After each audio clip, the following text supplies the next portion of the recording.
Second straight time in the series between Edmonton and Winnipeg. The Oilers and Jets go into overtime as I'm joined by Mark Spector. But, Mark, this was, well, much different. I guess I should just simply ask you what happened. The Oilers are trying to figure that out probably overnight tonight as they head into Game 4.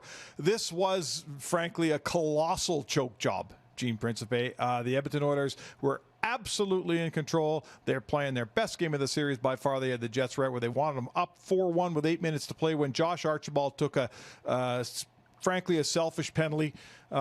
He low-bridged Jets defenseman Stanley, and that gave Winnipeg the power play on which they scored their second goal and a whole bunch of life that the Edmonton Oilers couldn't figure out how to contain.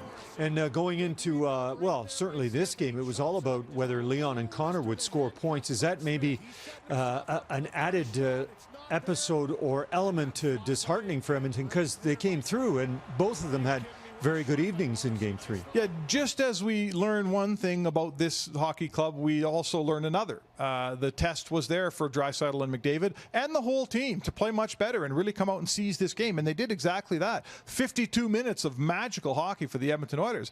But now we learn that a team that showed us in the regular season that they had learned how to win and they learned how to carry a lead. They learned how to finish off games. In the playoffs, they don't have a hot clue how to do that yet. They showed that tonight.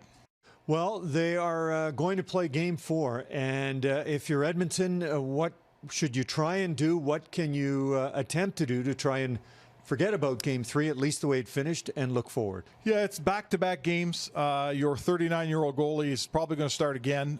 Listen, emotionally, this is a killer time to have a back-to-back, Gene. They're down 3-0. We know how often teams come back from that deficit, almost never. It's a back-to-back. You just blew the biggest game in several years of this franchise.